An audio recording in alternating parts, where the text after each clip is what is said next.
session in the book signing tent, which is over there.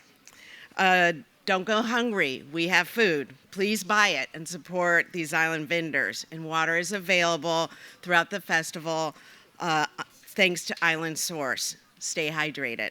And if you need anything, see one of the ushers or go to the info tent, which is directly behind you. The author will take questions from the audience at the end of the discussion. When asking a question, please line up at one of the microphones on either side and ask a question. Do not make a long statement. Let others have a chance to speak and let the author speak. So this afternoon, we are so pleased to have Tyler Pager at the festival to discuss 2024, How Trump Retook the White House and the Democrats Lost America, with Daniel Schlozman. Tyler Pager is a White House correspondent at the New York Times and co-author, again, of 2024, How Trump Retook the White House and Democrats Lost America. Previously, Pager covered the White House at the Washington Post, where he won the 2022 Gerald R. Ford Journalism Prize for distinguished reporting on the presidency. A graduate of the Medill School of Journalism at Northwestern University, he earned a master's from the University of Oxford, and he now lives in Washington, D.C. Daniel Schlozman is Joseph and Bertha Bernstein Associate Professor of Political Science at Johns Hopkins University. He is author of The Hollow Parties, The Many Past and Disordered Present of American Party Politics, published in 2024 with Sam Rosenfeld, and the author of When Movements Anchor Parties, Electoral Alignments in American History. His essays have appeared in the New York Times, the New York Review of Books, Democracy, N+1, and Dissent. He lives in Baltimore, Maryland, and Chilmark, Massachusetts, as I call it, the Republic of Chilmark. Please join me in welcoming them. Thank you. Over to you, Dan. So, let's start off and ask you why you and your co-authors wrote a campaign book like this one that narrates the story of the election through the people at the top of the campaign, the principals, the candidates, chronologically, that this was the campaign genre that Theodore White invents with Making the President in 1960. We are now as far away in time from 1960 as that election was from the Battle of the Standards in 1896. So what does this kind of book still have to teach us? Yeah, thank you so much, and thank you for coming. I mean, Teddy White's 1960 book has been replicated many times, and it still works, I think. But I think the goal here was we wanted to give people at the end of the election, you all know what happens. There's no surprise endings in this book. But I think for American history, for the political moment we're living in, it's crucial to understand how we got here. And it's not as simple as Joe Biden was old. It's not as simple as, Donald Trump is just Donald Trump and he's going to win. There is so many individual decisions that are made throughout the course of the 2 years we capture in the book that I think really give you an understanding of why these things happen. You can't understand the debate performance where Joe Biden performs miserably without understanding the 2 years before. Why Joe Biden decided to run again, why no one ran against him, why Donald Trump decided to run again. And we take you, the book starts in 2022 when Mar-a-Lago is searched by the FBI. And the scene of Donald Trump sitting in his Trump Tower in Manhattan is so evocative of this man who's dealing with a different criminal or legal issue. And he gets a call that agents are at his property in Mar-a-Lago. And that sort of visceral fear that we capture in the book that Trump has is critical to understanding why he ultimately decides to run again. I think it's easy now to forget how weakened Donald Trump was at this moment. One of my favorite scenes in the book is Trump is hosting his election announcement party at Mar-a-Lago, and they can't even get anyone to show up. No Republican senator shows up. The front row is filled with the man who wears the suit of bricks, sort of about build the wall. It's sort of the front row Joe's crowd. It's not the future Secretary of State, Marco Rubio. It's not those sort of Republican luminaries that have not all fallen behind him and supporting his agenda. And so we wanted readers to understand the full scope of this story, and I think this is the only way that you can do that. And now I want to ask a little bit about how you reported the book and how you and your co-authors went about doing this. In particular, the people that you write about were also all trying to spin you, and how did you then try to give them a fair, honest portrayal? Yeah, so this book started because the three of us, Josh, Isaac, and myself, were all reporters at the Washington Post. I was a White House reporter covering Biden's White House and his campaign, and Josh and Isaac were covering the Republican Party. And we wanted to tell the story from all sides. We didn't just want to focus on Biden or Trump. We wanted you to have a 360 view of the election. And so, we had this conversation of let's report the hell out of this story. We spoke to more than 350 people. And do the best job we can to take you inside the rooms. You watched what happened at the debate, but you maybe don't know that Ron Klain, Biden's former chief of staff, who coached him for the debate, in the middle, when Biden's unable to answer that first question, he stands up and says, "We're fucked." And that's the name of one of the chapters. So that is sort of the color and context we wanted to give you in this book, where you are inside the rooms with these candidates, with these staffers. And we also made a really valiant effort to speak to all of the top people involved. Josh went down to Mar-a-Lago 10 days before the inauguration and met with Donald Trump. The prologue of the book is the scene at Mar-a-Lago where Mark Zuckerberg is meeting with Trump. Elon Musk is waiting outside. Trump comes out to say to Josh, whispers Zuckerberg's in there. And all of these foreign billionaires and tech executives are just flowing in and out of Mar-a-Lago. And Trump is reflective at the time, and he says, can you believe all these people are supporting me? Like, he's sort of astonished by how easily he has been able to not just coalesce the Republican Party behind him, but all these tech executives that then he sits on the dais at his platform. I think one of the most revealing parts of the book is actually a very small part, but I covered Joe Biden for 6 years. I traveled around the country, around the world. I was in Iowa and New Hampshire when his campaign was moribund in 2020. I was in Israel with him 2 days after the October 7th attack. I flew over on Air Force One and flew back that same day. So I've followed this man around the country and the world. And I thought it was really important to get him to talk for the book. He's a main character. A lot of it focuses on his decision to run and his age and his decision to withdraw from the race. So I made multiple requests to speak to him for the book, similarly to the way that we did with Trump. And his aides told me, as you now know, he's writing a memoir. Apparently he just sold it for $10 million. And they said that it would conflict with his memoir if he talked for the book.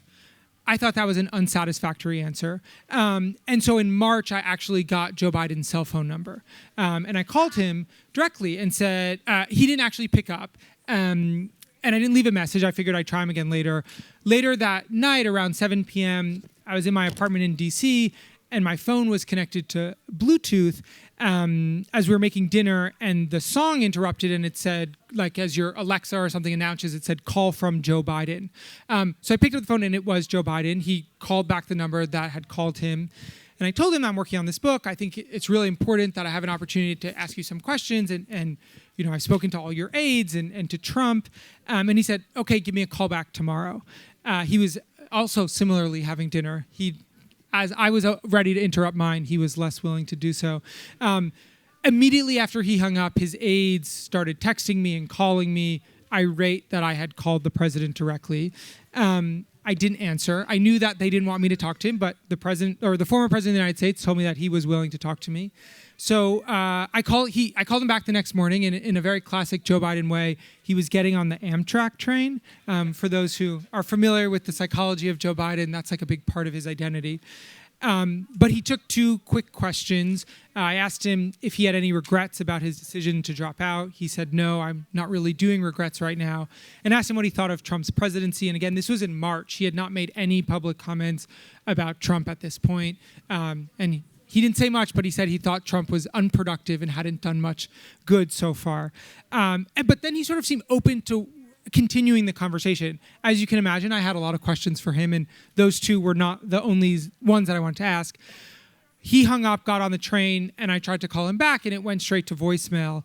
2 days later, I called again, and it was replaced by a Verizon wireless message that said this number has been disconnected or changed. So I got them to change Joe Biden's cell phone number. So the book goes through just a tremendous...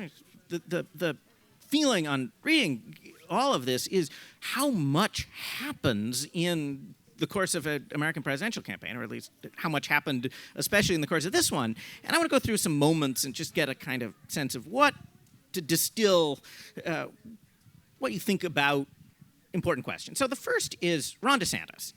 Was Ron DeSantis ultimately a genuine, theory one, Ron DeSantis a genuine threat, the shrewdest figure in the Republican Party? Theory two, Ron DeSantis basically was playing in Tallahassee on easy mode, and when the repertorial team of the Washington Post, et cetera, arrives, he wilts. Yeah, I don't know. I mean, I think one of the things in the book that that we capture in great detail is the hatred of Donald Trump's aides toward Ron DeSantis. So just to take a step back, and I think it's really important to understand Ron DeSantis and what happened to his presidential campaign. So Donald Trump's chief of staff right now is Susie Wiles, and one of her deputy chiefs of staff is this guy named James Blair. And they both worked for Ron DeSantis and basically helped him get elected governor. After he got elected governor, Susie Wiles was growing concerned that Ron DeSantis and his wife were meeting with lobbyists and not reporting it, and she wanted stricter ethical guidelines. Ron DeSantis did not like that advice. It later got out in the Tampa Bay Times that he was doing this. He blamed it on Susie. She denied ever doing anything with it, but people knew that he was meeting with lobbyists on golf courses and enjoying their private planes. And so he fired Susie Wiles. And not only did he fire Susie Wiles, he got her banished from her consulting firm and also told Trump never to hire her again. So he made it his mission to try to destroy Susie Wiles. Trump ultimately did not take that advice, brought Susie Wiles back in, and Susie Wiles hates Ron DeSantis. So Susie Wiles and James Blair, who were running Trump's campaign, went on basically a personal mission to destroy him. And so all of those stories you read about the pudding fingers, if you guys are aware of that, there was many unsavory stories that came out about Ron DeSantis eating chocolate pudding with his fingers. They made that into an ad about him wearing lifts on his boots to appear taller.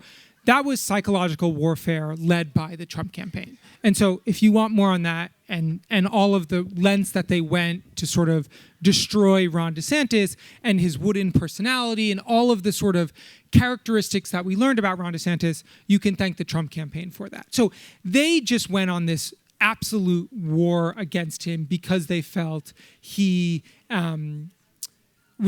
they personally hated him. So it's hard to answer that question because he was up against this machine that was spending millions of dollars just to make him miserable. I think in some ways that suggests that maybe he's not ready for the limelight if he's not able to sort of deal with those attacks. But they had worked for him, and so they knew what would get him upset and what would mess with him mentally, and they executed on that campaign. So there's just this enormous court politics of so many people around him, and they come and go, and you can probably keep track of most of them, but the rest of us have trouble doing that. Talk about, let's say, two people who seem really, really important that the world might not know as much about, and one person who you think, after your reporting, is overhyped and we shouldn't pay as much attention to. I mean, I sort of gave some of that answer. You started with Wiles. So. Yeah, and Susie Wiles. I mean, I think, as I started earlier, as I mentioned, when Trump leaves the White House after his first term, no one wants to be around him in the Republican Party for the most part. I think it's easy to forget that. And I think part of this reporting process was just sort of capturing this ascent. And he's at Mar-a-Lago. He's sort of a version of depressed. He's not really eating. He's not playing golf. He's not aware of where his money is. He in terms of his political stuff, he's facing all of these legal pending challenges. And Susie Wiles sort of becomes like a coach coaching a boxer back into shape. She meets with him multiple times a week. She's explaining to him who's grifting, who's taking his money, who he should trust, who he should not trust. And it's like this process of him in a version of therapy. I don't know how much Trump is willing to concede he had a therapist with him, but Susie really plays that role and deserves a lion's share of the credit of not only winning the election, but sort of getting Trump to the point where he ran a campaign that was much more disciplined and strategic than you might expect. Now, I'm not saying Trump himself was more disciplined and strategic, but his campaign operation was actually much more targeted and efficient in winning a presidential election than his previous two had been before. So I think she is someone that is hugely influential.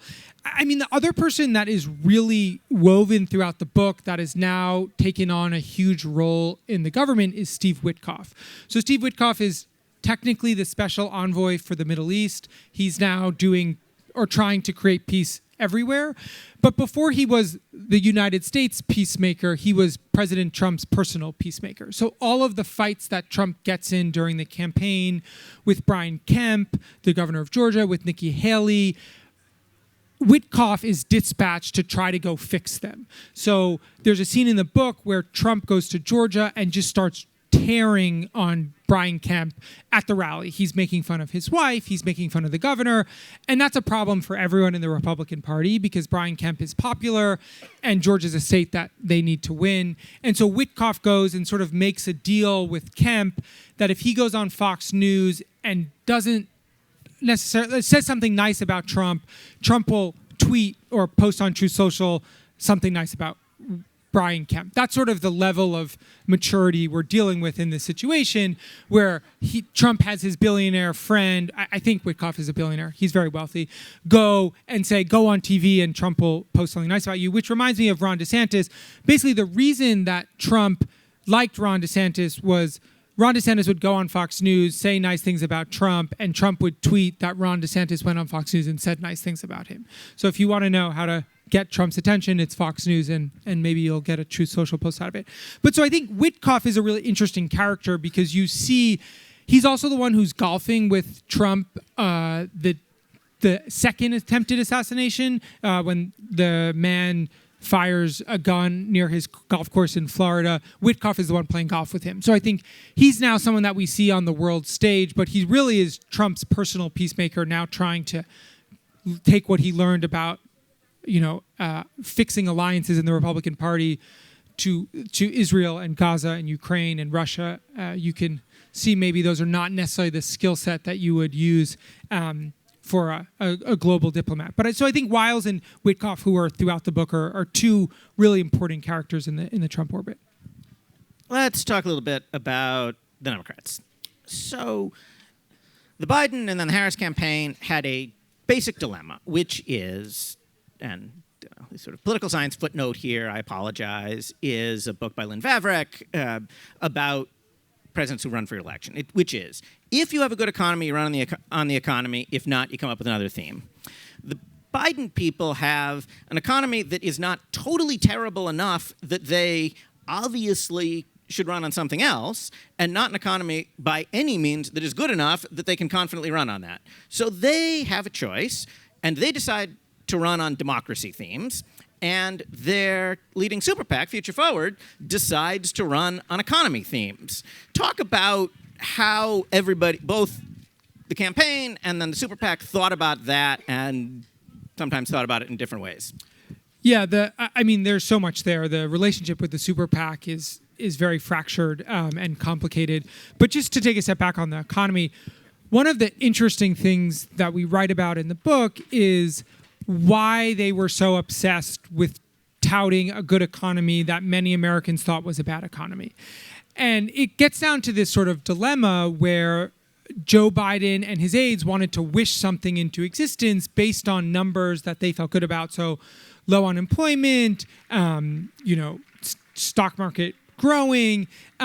They felt that if they didn't tell the positive story of their economy, that no one would. And they wanted credit for that. And so there's this discordance where Joe Biden is out there reclaiming this derisive term that the conservatives came up with, Bidenomics, as if it's a positive thing. But the problem is most Americans don't think things are getting better. And so he's out there saying, touting all these economic numbers, but that doesn't really help when if you're going to the grocery store and the cost of your groceries is more expensive or the cost of gas is more expensive, you're not thinking about the economist saying that the economy is good. That doesn't really hit home for you. And so there's a part in the book where Ron Klain, after he leaves being chief of staff, calls Joe Biden and says, you need to put out an agenda for the future. You're too focused. He says to him, really, you're trying to be it looks like you're running to be the president of Europe and you're actually running to be the president of the United States. Ron Klain was very dismissive of how much effort Biden put into Ukraine and to Israel. He thought he should be much more focused on domestic policy in a year where you're running for re-election. And Joe Biden says, I don't want to promise things that I'm not going to be able to deliver. I've done enough. I should run on my record of success. And for many strategists, it is Joe Biden thinking he's running for Senate in the 1980s, where you pass some legislation, you got some money for your state, a senator would say, I brought home the pork, and that should be enough to get reelected. That's not actually how you run for president in the year 2024, and so that proved to be a challenge. But Ron really wanted him to put out a forward-looking agenda, and we can talk about this more in the sort of aftermath, the period between the debate and Biden dropping out, sort of how those tensions came to a head. I think you see where we're going now in this. You've probably done enough of these interviews to see the arc of this. So let's talk a little. I mean, obviously, this is one of these periods that is, on the one hand, totally contingent in that exactly how this debate comes about. We're talking about sort of why they decide to do it, maybe Nita Dunn's role. And then, on the other hand, very deeply structural, because you have a president who is increasingly less capable of his presidenting than he'd been a few years before. So I want to talk generally sort of how you see that period, and then I want to ask next about Nancy Pelosi, but I'll let you talk. Yeah, so I think one of the most remarkable documents that we obtained for the book, and there's a lot of conversation right now about Joe Biden's age and his fitness to run for office, and you can read a lot about that in the book, but I think there's a lot of this conversation about what his aides did and know and how they, what they tried to do in terms of his condition. But I think as it relates to the debate, what we have in the book is in April 2024, Joe Biden's aides wrote him a memo in which it's 6 pages, and we write about it in the book, in which they make the case that he should agree to an earlier debate. So the way that presidential debates work historically is there's a bipartisan commission of former elected official types who organize 3 debates in the fall, September and October. Joe Biden's team thought, well, one, they knew that he was losing. The polls showed that Trump was ahead. And they felt the best way for him to win was for him to remind the American people that they had a choice. It was either Biden or Trump. And their entire campaign was premised on the idea that when the American people had a choice between Biden or Trump, they would vote for Biden. And so they felt in the spring of 2024, they needed to make that clear, that the American people didn't actually think Joe Biden and Donald Trump were running again. And that's in part because most Americans for the last 2 years had been saying Joe Biden is too old, he should not run again, and they just ignored that sentiment. So in this memo, they write, we encourage you to participate in an earlier debate in order to, quote, reach the widest audience possible and show your leadership on the world stage. And so this is Joe Biden's aides making the case that the best way to shake up the race, the best way for him to improve his political standing is to debate Donald Trump earlier. And so for all of this sort of narrative that his aides were trying to hide him or put him, keep him off stage, they are literally changing precedent, breaking with the way that debates organized in the past, and telling him to go on the debate stage. They also say in that memo, we're setting up a program for you to practice and rehearse and get ready. And one of the things they say is that we'll have you do a televised town hall as practice where you'll take questions from voters. That town hall never actually gets scheduled because TV networks, one of the reasons why is TV networks said that Biden town halls got so poorly rated that they didn't want to put them on TV. All right. So now I want to drill down, and this is me trying to have you help me answer the questions that I've had for now, sort of a year and 2 weeks since Biden dropped about exactly what happens. The first is do you think, if Nancy Pelosi is not using all of her wiles from many, many decades in Baltimore and San Francisco and the House, does Biden remain on the ticket? And then the second question, this is the one that I've been kind of pushing at. Your Times colleague Charlie Holmes and I were day drinking on the Salzburger dime at the convention, playing around with this one, and I want to see your take, is Pelosi and Harris have some minor league bad blood from San Francisco days. If Pelosi had said she wants an all-new ticket, does she get an all-new ticket, or does she know that that's a bridge too far and she then gets nothing and the revolt fails? On the first question, yes. I think Pelosi obviously played a role. Chuck Schumer played a big role. Obama played a role.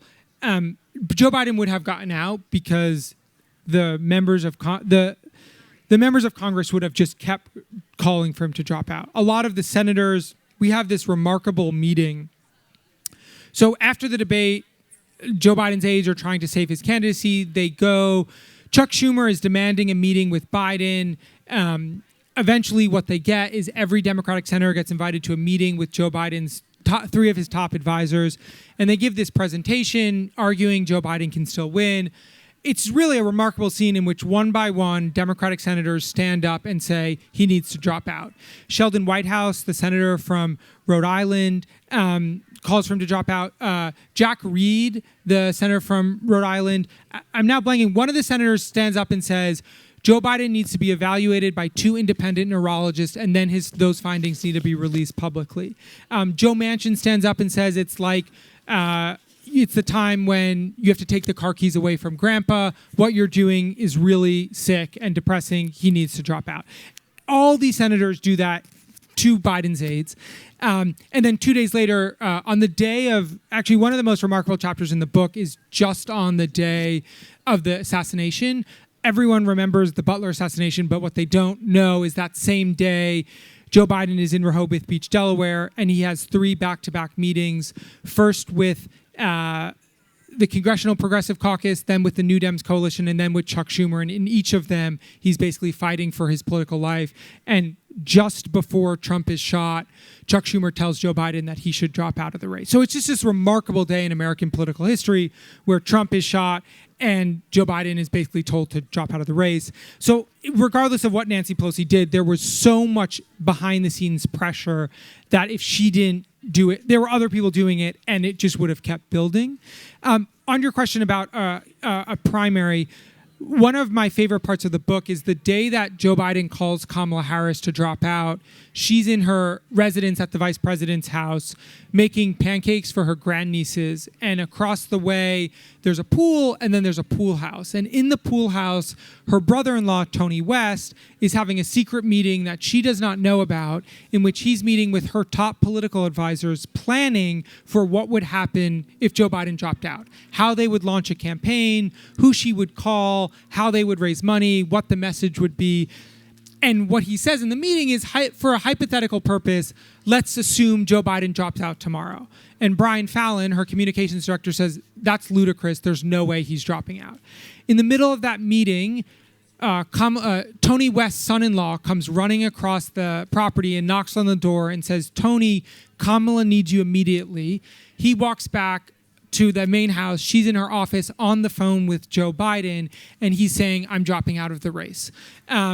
And so at that moment, one other sort of, and I'll get to your point, one of the interesting things in that conversation is Joe Biden says to Kamala Harris, I'm going to endorse you, but I'm not going to do it today. And Kamala immediately says, that is not going to work. She says, if you don't endorse me today, other people will jump into the race, and then if you endorse me 3 days later, it looked like you succumbed to pressure. He says, oh, that's a fair point, hangs up the phone and says, I'll give you a call back.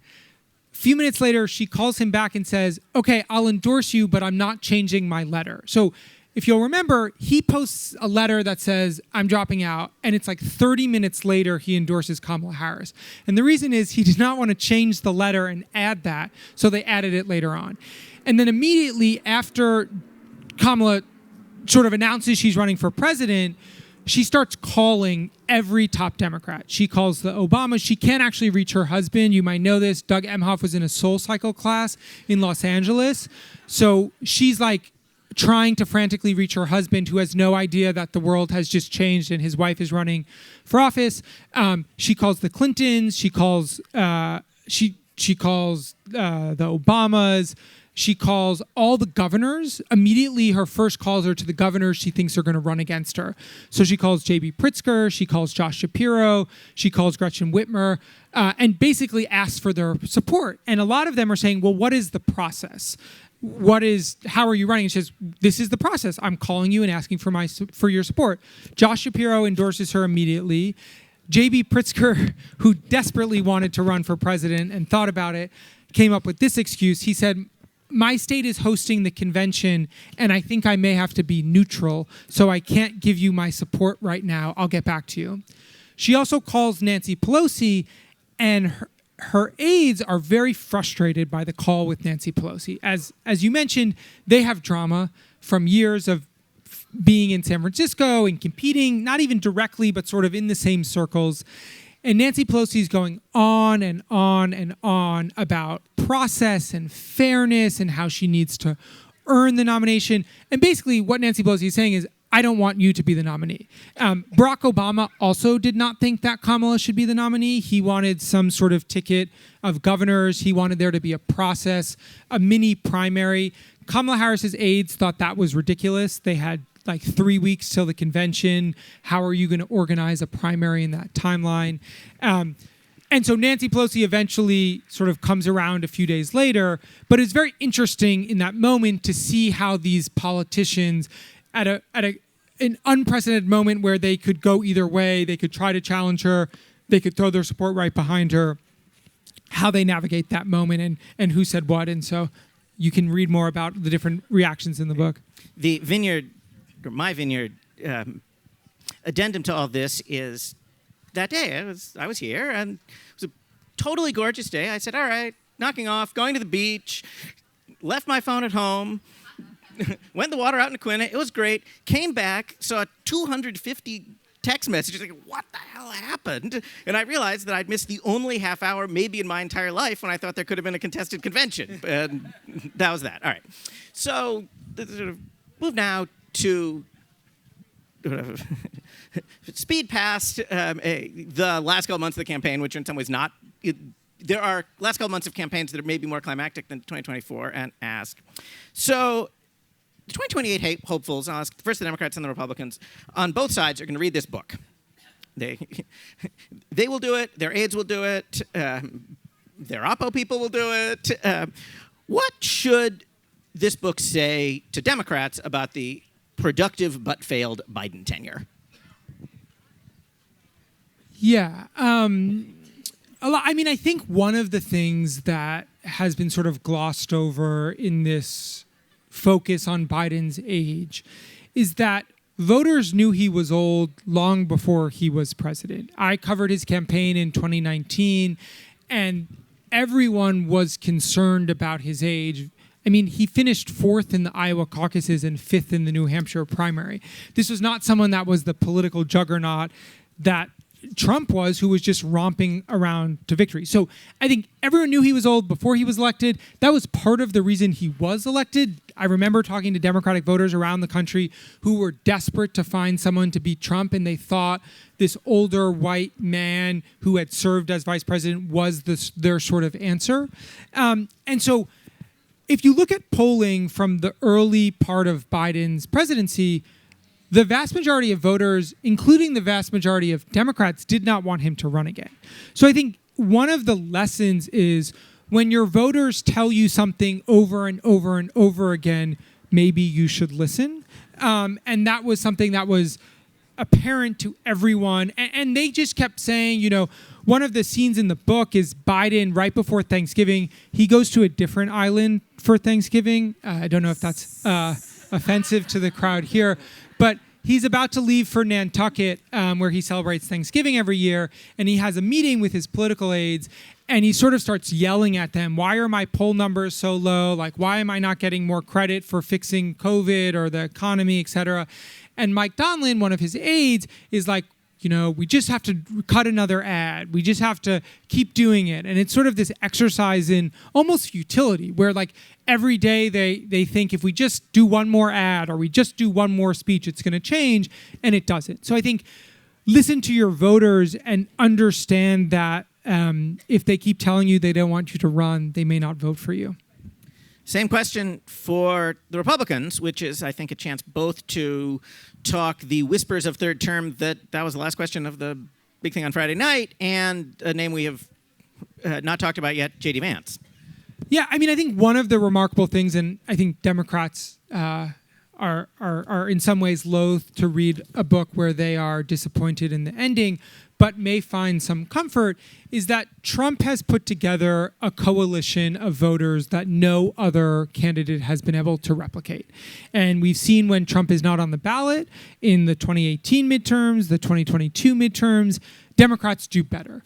And so I think the challenge for Republicans is how do you replicate the success of Donald Trump when you are not named Donald Trump? There is no one that has been able to use the Trump brand effectively to win contested elections for the most part. And Trump, I mean, one of the things in 2022 is he endorsed all these election-denying candidates, and then most of them lost. And so no matter how much effort and emphasis and money and support Trump gives them, they are not able to run as successfully as he is. So I think the challenge for Republicans is what does the party look like after Trump? And there will be after Trump.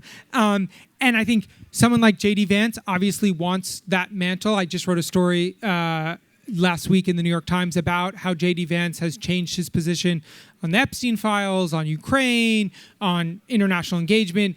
Basically, he is just trying to do everything to be as loyal as he can to Trump. That's what Trump wants above all. But Trump has shown no interest in granting J.D. Vance the mantle of the Republican Party. I think we will see a very crowded field on both sides for the Democratic Party and the Republicans.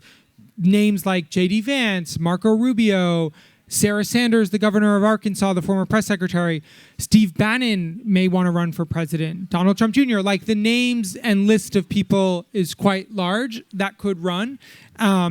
And so I think it'll be very interesting to see how they all position themselves. I mean, one of the things in this book, and Trump even says this in the interview with my colleague, he says, I'm running against all these people. I get indicted in New York and they all rush to my defense. He's like, I wouldn't do that. Like, I'm trying to run against you. He's very like sort of self-aware of that aspect of campaigns. And the other thing he says in the book, which just reminded me, he notes that all these people are writing checks for his inauguration. Like every Fortune 500 company is giving him millions of dollars. And he says, like, none of them would have been here at Mar-a-Lago with me had I lost. And he goes, and the truth is, if I were them, I wouldn't be here either. Like he sort of knows the power he has over these people, which I think has made him effective in accomplishing his goals. But it'll just be very interesting to see how the different parts of the MAGA movement try to differentiate themselves, because regardless of what Trump is doing, he's still going to have power and influence. And it'll be interesting to see how he uses that. Last question, and then we will turn to all of you. One of the things about what I do as studying American electoral history is I spend way more time than almost anybody else looking at books like yours long after they're at the remainder table and trying to reconstruct elections from long past. And so sort of imagining this book not as fresh and new, but in the long swing of things, how in a generation or in some period, and now this is explicitly one of the speculate, go outside the frame of the book, maybe not tell the anecdotes you want to tell, but maybe speak for yourself rather than your co-authors. How might we think about 2024 in the sweep from long before you start in 2022 afterwards? What are the big things that might stand out? Yeah, I think just sort of the arc of Trump's comeback and the president who faced 4 different criminal trials or the potential of 4 criminal trials, and how he was able to use that as not just a like rallying cry for himself. I mean, that is why he ran for president. He ran for president because had he not, he would have potentially ended up in jail, and he knew that the best way to ensure that he was not facing criminal liability or jail time was to win. So, but not only did he do that, he made it a rallying cry for his supporters and a wider swath of the American people by presenting himself as the vehicle for them to express their grievance at the system. So he said, they're not just coming for me, they're coming for me, and I'm standing between them and you, and sort of ingratiating himself in that sort of victimhood with many Americans who felt victims of whatever grievance they had. And so I think how somebody who is ostracized from Washington, incites a violent mob on the Capitol, and then is able and faces all these sort of criminal challenges, including taking classified documents in which they thought that was the surest case, to convict him, and how he sort of marshals that into becoming president again. And not only president, but a president determined with an agenda. And Ashley and Jeff were talking about this on Friday, how they spent their 4 years out of power laying the groundwork to do what they have done. So I think that's one of the sort of big takeaways, is just that sort of arc.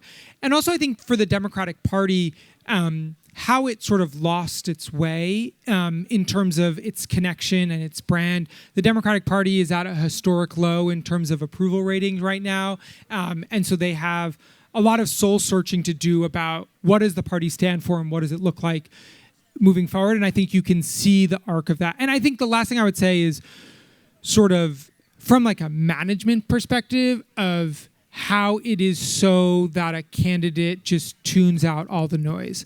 No one ever tells Joe Biden not to run again. No one ever is straight with him about all the challenges that he faces. And I think when you're thinking about leadership and being the most powerful man in the world, and you're surrounded by people who are not willing to be straight with you about your political liabilities, your political challenges. I just think it's a remarkable example of some hubris from political staffers. And now it's time to hear from all of you. So, as usual, questions short, end of the question mark. Yeah, two questions. One, how did his staff let the debate happen, including the debate itself, and let him like hobble off the stage? A, and B, who do you like in 28? So on your first question, I mean, they made the debate happen, right? Like they orchestrated it so that he would, I write about this memo that I was talking about earlier. They proposed to him in April 2024, you need to do this debate, you should do it earlier, and we want you to reach the widest audience possible. They thought that the way for him to win was to present a binary choice to the American people. It's either Biden or Trump, and they bet that more people would be so upset about Trump and his presidency that they would just by default vote for Biden. There's a lot more in there, but they made that happen. They were worried about the debate, and there were people calling them, telling them to drop out, but his closest aides thought he had to debate, and many of them thought he would do well.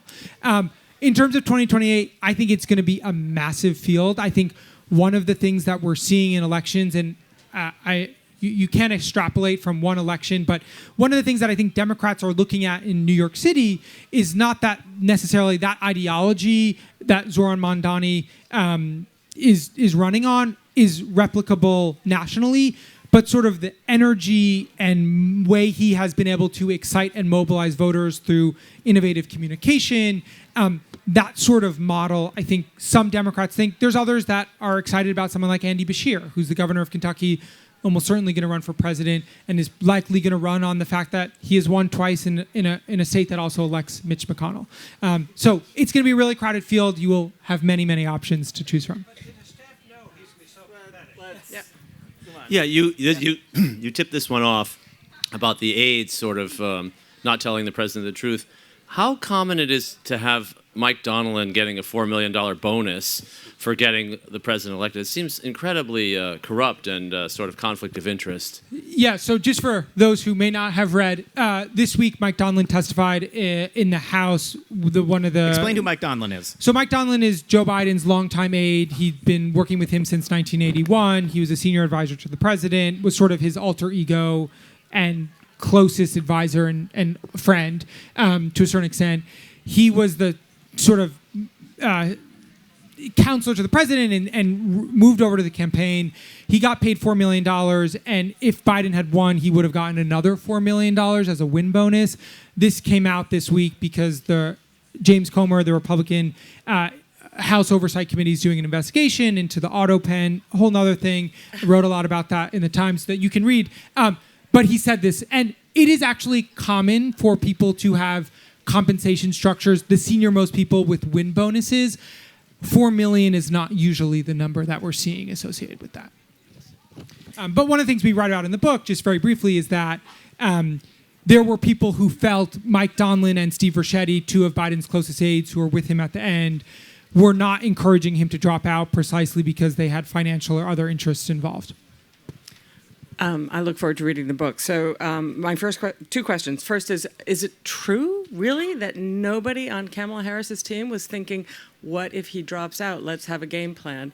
You described the pool scene. And then the second question is the factor of integrity with Republicans. Like, I remember Liz Cheney saying during the January 6 hearings in 2022, and to my Republican colleagues, I say this: someday Trump will be gone, but your dishonor will remain. And like, what happened to dishonor, and when does it land again?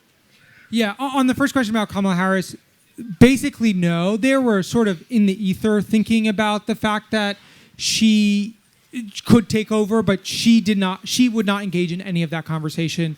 The most sort of planning was there was one of her top aides, Sheila Nix, had a notepad that said to do, and every time she thought of something they might need to do, she would write it down on that notepad. But there was not extensive planning underway.